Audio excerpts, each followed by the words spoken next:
Kita bersama merenungkan sabda Tuhan pada minggu ini. Mari kita bersama tunduk dalam doa. Ya Tuhan, kami masih dalam suasana perayaan Paskah. Kami ingin menghayati makna Paskah dalam kehidupan kami. Demikian pula merayakan akan pengutusan-Mu atas setiap kami yang telah Tuhan selamatkan. Oleh karena itu, melalui sabda yang akan kami dengar, kiranya Engkau meneguhkan hidup kami. Bersabdalah ya Tuhan, kami siap mendengarkan. Amin. Bapak, Ibu, Saudara yang dikasihi Tuhan, kita bagi yang Kristiani masih dalam suasana Paskah, merayakan tentang kebangkitan Tuhan Yesus yang menandakan kemenangan atas maut, menjadi yang sulung, menjadi jaminan, menjadi meterai atas kebangkitan orang-orang yang percaya akan kebangkitan Tuhan Yesus.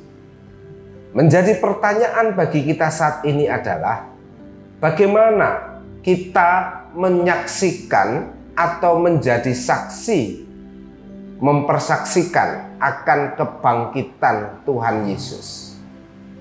Tentu bukan hal yang mudah, bukan? Karena kita tidak pernah menjadi saksi atas kebangkitan Tuhan Yesus secara langsung. Kita juga belum pernah bertemu dengan sosok Tuhan Yesus yang bangkit itu. Mungkin ada beberapa warga gereja yang pernah pergi ke Yerusalem, pernah pergi ke Israel, ke Palestina, pernah pergi ke tempat di mana Yesus dikuburkan, dan juga sekaligus Yesus mengalami kebangkitan. Tetapi kan tidak pernah menyaksikan sendiri dan juga tidak pernah bertemu dengan Yesus yang bangkit secara fisik. Bagaimana kita memberikan kesaksian tentang iman kita, tentang kepercayaan kita akan Yesus yang bangkit itu?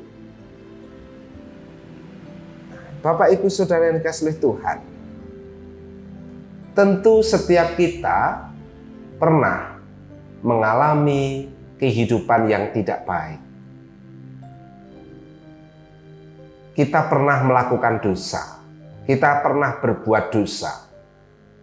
Meskipun dosa itu tidak bisa diklasifikasi dosa kecil, dosa besar, bobotnya sama saja.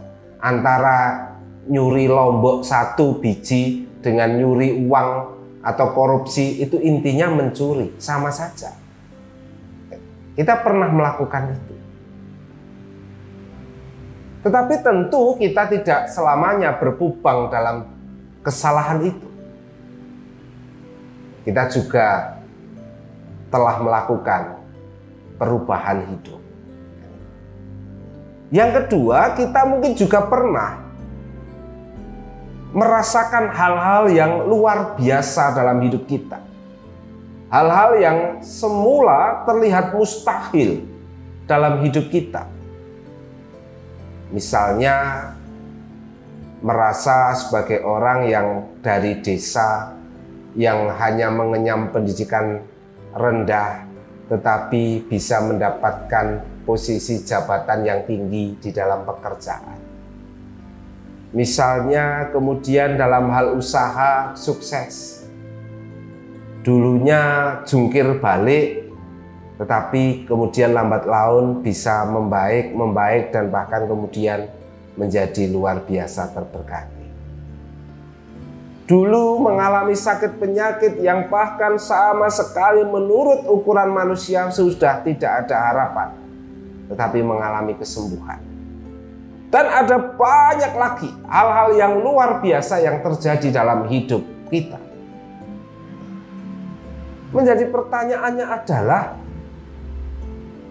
kok bisa ya? Kenapa semua itu bisa terjadi? Ketika kita kemudian lupa akan Tuhan, kita bisa saja mengatakan, lah karena saya hebat, saya berusaha, saya berjuang mati-matian, saya ini kemudian melakukan hal-hal yang kemudian mungkin sampai meneteskan darah dan lain sebagainya. Tentu itu bicara tentang fakta, tetapi kita kemudian menutupi peran Tuhan. Kita menutupi akan campur tangan Tuhan. Tuhan yang punya kuasa. Tuhan yang telah bangkit mengalahkan kuasa kematian itu. Juga Tuhan yang membangkitkan hidup kita. Tuhan yang membangkitkan kita untuk tidak lagi melakukan dosa kesalahan. Tuhan yang membangkitkan semangat untuk melakukan pertobatan. Tuhan yang membangkitkan semangat di saat mulai redup semangat ketika menyaksikan pekerjaannya awut-awutan. Ketika seluruh rencana investasi sudah ditata, tetapi kemudian ternyata hasilnya tidak seperti yang diinginkan. Dalam keterpurukan itu kemudian Tuhan memulihkan dan kemudian membuat hidup kita menjadi baik kembali. Ini yang tidak boleh dilupakan sebenarnya. Bahwa mempersaksikan Tuhan Yesus yang bangkit tidak selalu harus kemudian menceritakan tentang sejarah kebangkitan Tuhan Yesus. Tetapi melalui hidup kita yang bangkit. Bangkit dari dosa, dari perbuatan-perbuatan kita yang jahat di masa lalu. Bangkit dari kehidupan kita yang terpuruk karena kondisi kehidupan kita, atas pekerjaan kita, atas rumah tangga kita. Disitulah kita sebenarnya bisa mempersaksikan tentang Tuhan Yesus yang bangkit.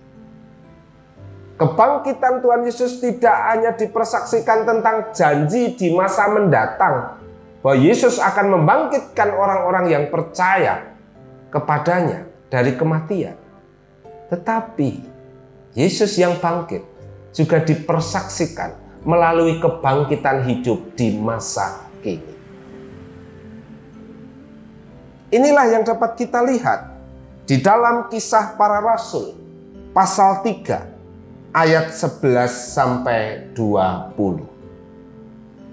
Kisah Para Rasul pasal 3 ayat 11 sampai 20 yang demikian. Karena orang itu tetap mengikuti Petrus dan Yohanes, maka seluruh orang banyak yang sangat keheranan itu datang mengerumuni mereka di serambi yang disebut serambi Salomo.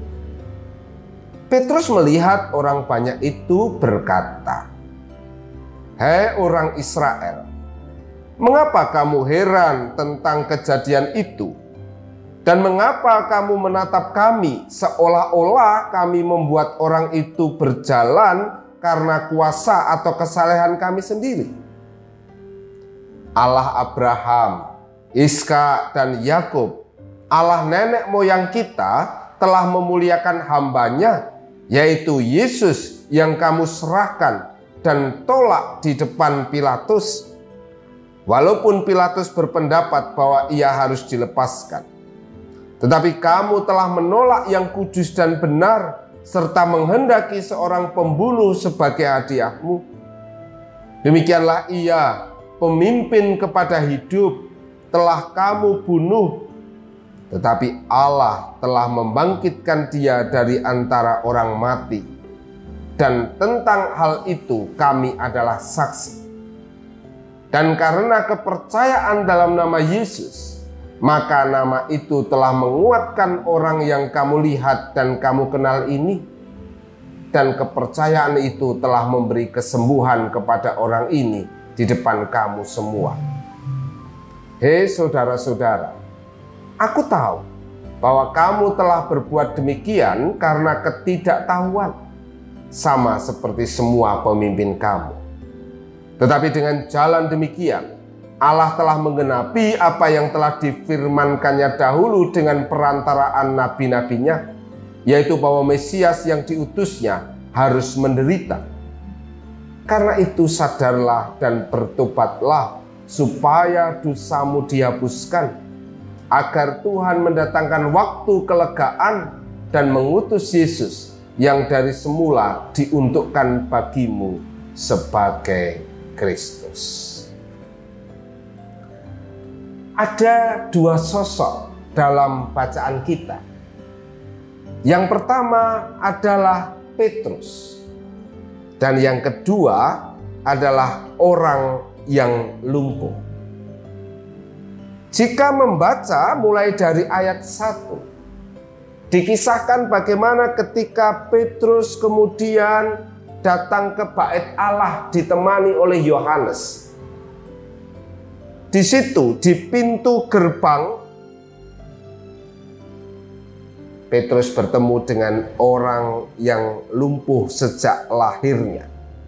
Dan ia harus diusung tiap kali diletakkan di dekat pintu gerbang. Untuk apa? Orang itu karena lumpuh sejak lahir, jadi mungkin merasa tidak ada harapan berjalan, tidak bisa bekerja, terus bagaimana bisa hidup? Penghasilannya dari mana? Ya cukup duduk di pintu gerbang meminta-minta. Den nyuwun kawelasan den, nyuwun kangge nedha den. Ketika Petrus kemudian bertemu dengan orang itu kemudian juga meminta-minta kepada Petrus. Dan Petrus menjawab bahwa emas dan lain sebagainya tidak ada pada dirinya. Tetapi Petrus bisa menolong, memberikan sesuatu yang lebih berharga. Apa itu? Petrus mengatakan demikian, kepadamu, demi nama Yesus Kristus orang Nazaret itu, berjalanlah. Orang yang tadinya lumpuh sejak lahir kemudian bisa berjalan, bisa melompat kegirangan. Sehingga orang-orang di sekitarnya tentu kaget. Tentu kemudian terkejut. Mana mungkin orang yang dari lahir lumpuh sekarang bisa berjalan seketika. Bapak Ibu Saudara, yang pertama, dari sosok Petrus, kita bisa melihat bahwa Petrus adalah murid Yesus yang sebenarnya bisa dikatakan dalam tanda kutip memalukan. Kenapa? Dia yang dari awal dipilih oleh Yesus, tetapi ketika Yesus mengalami penderitaan, Petrus yang tadinya betul-betul berbahasa kasarnya berkoar-koar gitu, mengatakan, "Oh, aku rela mengorbankan nyawaku untukmu. Aku yang akan pertama di depan membelamu," dan lain sebagainya. Tetapi apa yang terjadi ketika Yesus ditangkap? Dia yang pertama menyangkal Yesus. Ketika ada orang melihat, "Bukankah kamu juga muridnya?" Petrus mengatakan, bukan. Petrus menyangkal. Tentu sebagai seorang murid, ketika kemudian teringat perkataan gurunya, dia begitu terpuruk, malu, bercampur aduk dengan penyesalan dan lain sebagainya. Tetapi Petrus kemudian dipulihkan melalui peristiwa kebangkitan Tuhan Yesus. Petrus kemudian ditemui oleh Tuhan Yesus. Dan kebangkitan Tuhan Yesus inilah yang kemudian juga memulihkan kebangkitan hidup Petrus. Dia kemudian bangkit dari keterpurukannya, dari keberdosaannya, dari penyesalannya. Dia kemudian bangkit untuk menjadi berkat bagi banyak orang. Salah satunya adalah orang yang lumpuh sejak lahir tadi. Yang selanjutnya kita masih melihat sosok Petrus. Bagaimana ketika kemudian orang yang sudah disembuhkan tadi selalu mengikuti Petrus? Apa yang terjadi? Ya orang-orang pasti kemudian juga tetap mengikuti karena mereka masih takjub. Mereka terus mengikuti Petrus dan orang yang telah sembuh dari lumpuh tadi. Disitulah kemudian Petrus menggunakan kesempatan untuk bersaksi. Petrus memberikan kesaksian tentang Yesus, bahwa apa yang terjadi atas orang lumpuh tadi bukan karena kesalehannya Petrus, bukan karena Petrus punya kuasa, punya kehebatan, punya kemampuan supranatural, bukan. Tetapi Petrus mengatakan itu semua karena Yesus. Yesus yang pernah orang-orang tolak, yang pernah orang-orang bunuh pada waktu itu. Petrus memberikan kesaksian bahwa ketika ia bisa melakukan sesuatu yang dipandang orang, wow, luar biasa, supranatural, amazing. Petrus bukan mengatakan, yo aku kok. Bukan begitu. Petrus bukan mengatakan, aku hebat. Tetapi Petrus mengatakan, itu karena Yesus. Karena kepercayaan dalam nama Yesus, maka nama itu telah menguatkan orang yang kamu lihat dan kamu kenal ini. Dan kepercayaan itu telah memberi kesembuhan kepada orang ini di depan kamu semua. Petrus tidak lupa daratan, Petrus tidak lupa diri.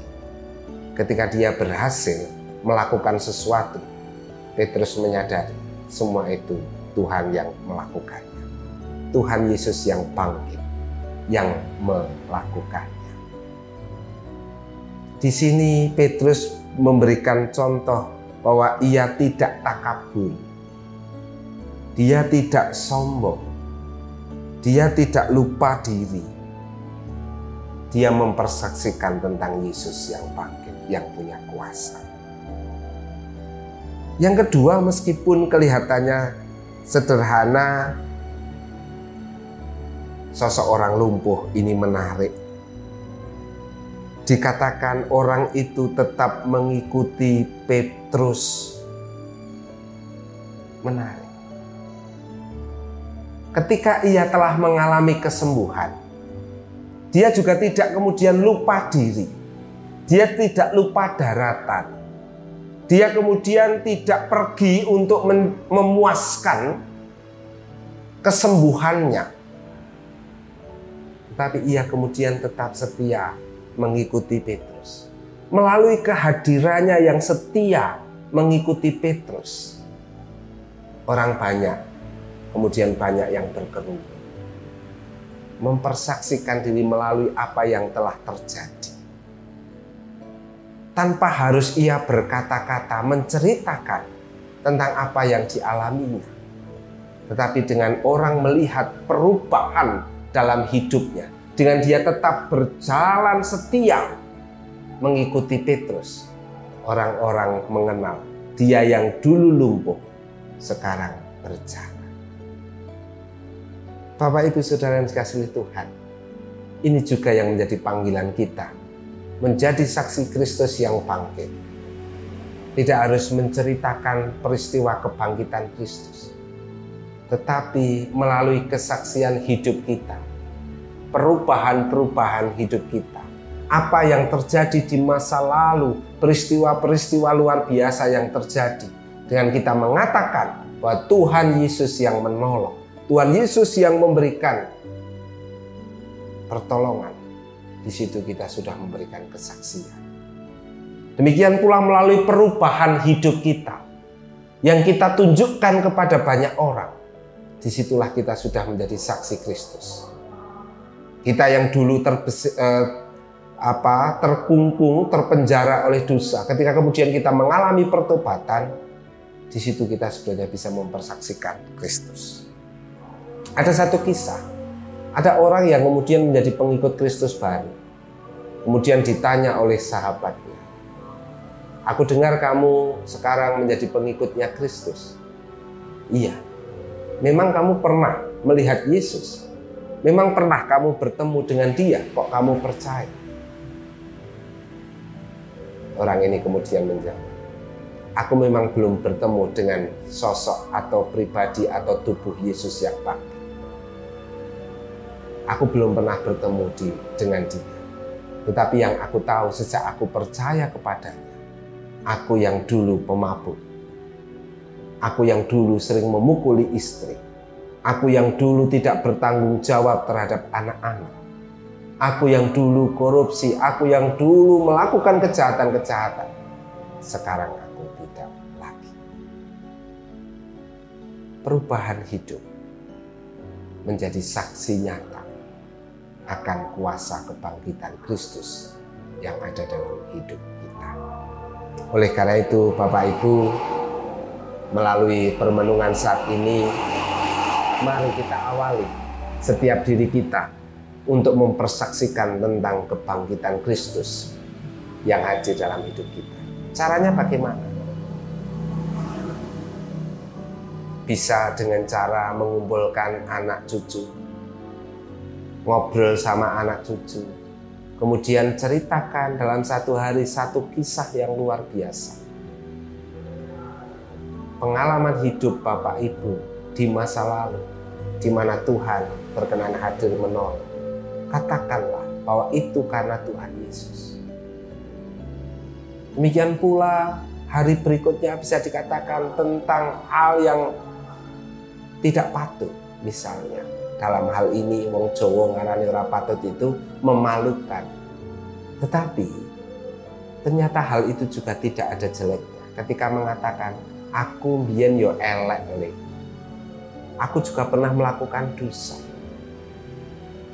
Tapi tidak lagi. Karena apa? Karena aku telah dibangkitkan oleh Tuhan Yesus. Oleh karena itu, mari kita menjadi saksi-saksi Kristus. Dimanapun kita berada, kita awali di tengah-tengah keluarga kita. Tuhan Yesus memberkati kita semua. Amin. Mari kita berdoa. Ya Tuhan Yesus yang bangkit dan yang telah membangkitkan hidup kami, membangkitkan semangat kami dari keterpurukan, dari ketidakberdayaan. Saat ini kami telah menerima sabda-Mu dan Engkau mengingatkan kami agar kami pun menjadi saksi kebangkitan-Mu. Ampuni kami jika selama ini kami yang telah Tuhan bangkitkan, yang telah menerima kuasa kebangkitan Kristus, kami abai untuk mempersaksikan tentang kebangkitan-Mu, tentang kuasa kebangkitan-Mu. Oleh karena itu, ampunilah kami, seraya kami memohon berkat kemampuan, berkat hikmat, sehingga kami boleh menjadi saksi kebangkitan Tuhan dimanapun kami berada. Dalam Tuhan Yesus Kristus yang bangkit dan membangkitkan hidup kami berdoa. Amin. Tuhan memberkati kita semua.